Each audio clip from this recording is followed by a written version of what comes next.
Professor साहब, मैं ये समझना चाहूंगा आपसे कि दरअसल योगी आदित्यनाथ का ये इस कथन को आप कैसे देखते हैं? क्योंकि बीजेपी अपने आंतरिक कलह से भी जूझ रही है, और ये कलह कई प्रकार के। आपने सुना ही होगा कि कैसे ब्राह्मण एमएलएज मीटिंग करते हैं। आपने देखा ही होगा कि कैसे कुर्मी वोटर्स इनसे दूर भागते हुए दिखाई पड़े लोकसभा चुनाव में। कैसे जातियों में बटी हुई पार्टी दिखाई पड़ रही है। अयोध्या में मंदिर बनने के बाद लोकसभा चुनाव बीजेपी हार जाती है, और उसकी बड़ी वजह बहुत सारी बताई जा रही है कि भाई जातियों में बट रही है, जातियों की लड़ाई है, ब्राह्मण ग्रुप अलग मीटिंग कर रहा है, ठाकुर ग्रुप अलग मीटिंग कर रहा है, पटेल अपने प्रभुत्व के लिए लड़ाई लड़ रहे हैं। बहुत तरह की बात है, कई जातियों में विभक्त होता दिखाई पड़ रहा है, और योगी आदित्यनाथ ऐसा बयान देकर के हिंदुओं को जोड़ने का प्रयास कर रहे हैं। क्या ऐसे देख रहे हैं आप इसको? कैसे देख रहे हैं? क्या मतलब है उनके इस बयान का? सर, मैं आपसे पूछ रहा हूं प्रोफेसर राजवीर शर्मा जी।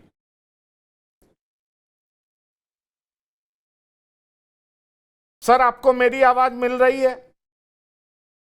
सर, आप मुझे सुन पा रहे हैं? प्रोफेसर राजवीर शर्मा जी, राजनीतिक विश्लेषक। चलिए, उन तक मेरी आवाज पहुंच नहीं रही है, मैं उन तक पहुंचने का प्रयास करूंगा। सुनील शुक्ला जी, मैं आपके पास आता हूं। यही सवाल है, इसको कैसे देख रहे हैं? बीजेपी अपने इंटरनल चैलेंजेस को दूर करने के लिए फिर से प्रखर हिंदुत्व कार्ड खेलने का प्रयास कर रही है। प्रोफेसर राजवीर शर्मा जी, अगर आप सुन रहे हो, पीसीआर बता रहा आप जुड़ गए हैं। सर, आपको मेरी आवाज मिल रही है? जी जी सर बताएं। जी। मैं सुन रहा हूँ, बताएं। जी, ये जाति पाति में आपका सवाल इंटरनल दोहराएंगे स्ट्रगल, प्लीज।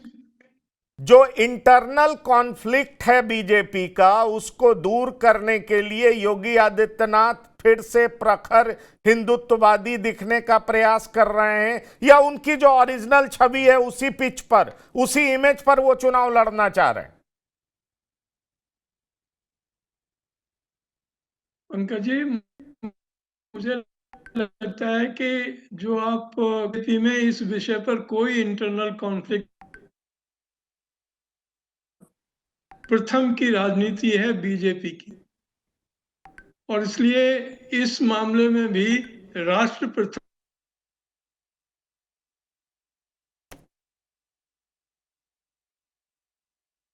अखिलेश यादव जी का सवाल है, मुझे लगता है कि अखिलेश और कांग्रेस दोनों।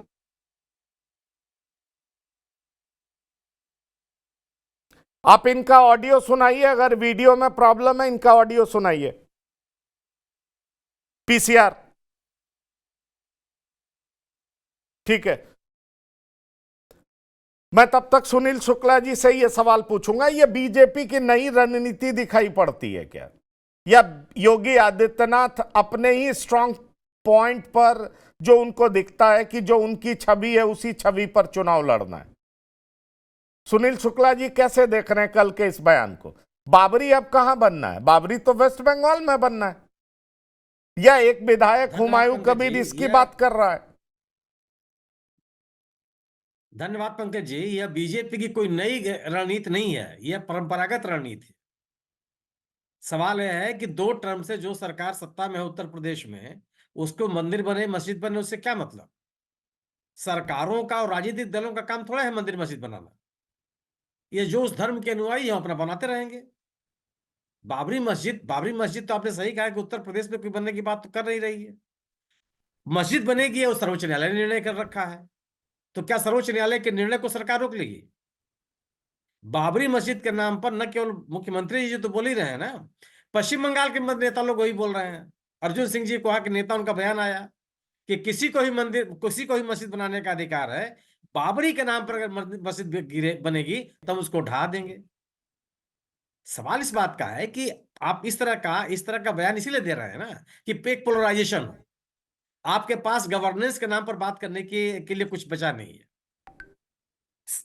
एक एक दशक से केंद्र की सरकार है बीजेपी की, 7 वर्षों से 8 वर्षों से सरकार है उत्तर प्रदेश में बीजेपी की, और वह गवर्नेंस की बात ना करके केवल ये बात करे कि कयामत तक हम मस्जिद नहीं बनने देंगे, बाबरी मस्जिद नहीं बनने देंगे। अरे ये बात होती है क्या? और आप एक तरफ कहते हैं कि मस्जिद नहीं बनने देंगे, दूसरी तरफ जब माघ मेले में शंकराचार्य आते हैं तो उनके साथ जब अपमानजनक कार्रवाई होती है तो उसमें आप कुछ नहीं बोलते, काल नेमी की संज्ञा देने लगते हैं। तो ये जो सांप्रदायिक ध्रुवीकरण की राजनीति है वह बीजेपी को के लिए मुफीद होती है हमेशा से। वह हम इसी विषय पर आ जाएंगे, वह गवर्नेंस की बात नहीं करेंगे। तो यह मत कहिए कि कोई नई रणनीति है, ये हमेशा से चुनाव जैसे जैसे नजदीक आएगा या इस तरह के बयानबाजी आनी शुरू हो जाएगी। किसने कहा? और दूसरी चीज यह है कि अगर कोई राजनीतिक, अगर मुख्यमंत्री के बयान से या सत्तारूढ़ दल के बयान से कोई राजनीतिक दल असहमत होता है, उसकी आलोचना करता है, उसका प्रतिकार करता है, तो इसका कतई मतलब ये नहीं होता कि उसी के पिच पे वो खेल रहा, उसका दायित्व है वो कि वो बोले। योगी आदित्यनाथ जी का बयान किसी सामान्य राजनीतिक दल का बयान नहीं है, वो एक मुख्यमंत्री का बयान है। एक मुख्यमंत्री जिसके ऊपर कानून व्यवस्था और संविधान में विश्वास रखने की बात कही जाती है, अगर उन्होंने इस तरह का बयान दिया, समाजवादी पार्टी जो मुख्य विपक्षी दल है उससे रिएक्ट किया, ये बात कही। और स्वाभाविक सी बात है कि मुख्यमंत्री जी या भारतीय जनता पार्टी के लोग उर्दू के साथ उतना ही नाराजगी उनकी रहती है जितना मुसलमानों के साथ। तो उन्होंने एक व्यंग में कही है, जिससे कही उन्होंने कहा कि कयामत शब्द का प्रयोग नहीं करना चाहिए। हालांकि ये भी बहुत अवांछित चीज है, किसी भी राजनेता को किसी शब्दावली में किसी भाषा में बोलने का अधिकार है, उनको अगर बोलते हैं तो इस तरह की टिप्पणी कोई बहुत जायज नहीं है। लेकिन जो ये बयान है वह बयान ऐसा नहीं है कि मस्जिद को बनने से रोकना है, यह बयान ध्रुवीकरण की कोशिशों का बयान है। यह बयान हाँ, है कि अगर नहीं पर इस बयान, इस कॉन्टेक्स्ट में क्यों नहीं देखा जाना चाहिए सुनील शुक्ला जी कि बाबर को कब तक हम महिमांडित करते रहेंगे? दरअसल आपको मस्जिद बनाना है, बनाइए, लेकिन आप बाबरी क्यों बनाना चाहते हैं? यही सवाल तो योगी उठा रहे हैं कि आप क्यों बनाना चाहते हैं, और जो बनाएंगे वो नरक जाएंगे।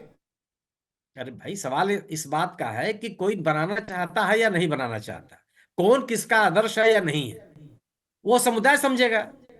आप थोड़े तय करेंगे, हम थोड़े तय करेंगे इसको। आप कैसे डिक्टेट कर सकते हैं किसी समुदाय को? मैं शंकराचार्य को मानता हूं, आप कहेंगे आप मत मानिए। मैं किसी महामंडलेश्वर को मानता हूं तो आप कहेंगे मत मानिए आप। ये तो नहीं चलेगा ना। हमारे आस्था का विषय, हम किस पे आस्था रखते हैं, किस पे नहीं रखते। आप एक राजनीतिक दल होने के नाते, या हम संविधान के तहत किसी को मना ही है क्या कि आप इसका नाम नहीं लेंगे? आप जिसको विद्रोही मान लें, जिसको देशद्रोही मान लें, उसको हम ही मान लें। हम एक संविधान के तहत काम करते हैं, जीते हैं। हमको पूरी आजादी है अपनी धार्मिक आस्था के लिए। हम आपसे डिक्टेट नहीं होने वाले। किसी लुटेरे को आप अपना आइकन कैसे मान सकते हैं? लड़ाई तो इस बात की है, और ये वाइस वर्सा भी है ना। बहुत सारे लोग, ठीक है, बिल्कुल, हाँ, ये वाइस वर्सा भी है कि बहुत सारी बात जो बीजेपी मानने वाले लोग करते हैं उसको कहते हैं, जैसे वंदे मातरम में वो कहते हैं हम नहीं मानेंगे। तो इस पे भी तो बात होती है ना कि जबरदस्ती हम कैसे मनवाएंगे। नहीं, सवाल ये नहीं है। वंदे मातरम हमारा राष्ट्रीय गीत है, ये भारतीय संविधान कहता है। दो चीजों की तुलना नहीं कर सकते आप। जनगण मन हमारा राष्ट्रीय गान है, यह सबको स्वीकार करना पड़ेगा। यह दो चीजों की आप तुलना नहीं कर सकते। लेकिन जो स्वैच्छिक विषय है, धार्मिक आस्था मेरा स्वैच्छिक विषय है, मैं जिसको मानूं, जो मेरा आराध्य हो, जिसको मैं सम्मान करूं। सवाल यह है कि उसके नाम पर सरकारों को थोड़े, किसी भी धार्मिक मुद्दे के नाम पर किसी को भी कटुता फैलाने का अधिकार नहीं। यह जिम्मेदारी सरकार की बनती है। चलिए, मेरे पास है प्योर पाव भाजी का मसाला, प्योर पाव भाजी मसाला, पाव भाजी को टेस्टी बना डाला, सबका राजा आल प्योर मसाला। ये है सीक्रेट रेसिपी MDH का जीरा सिप जल जीरा मसाला। सिप सिप जीरा सिप MDH का जल जीरा सिप, MDH का जल जीरा सिप।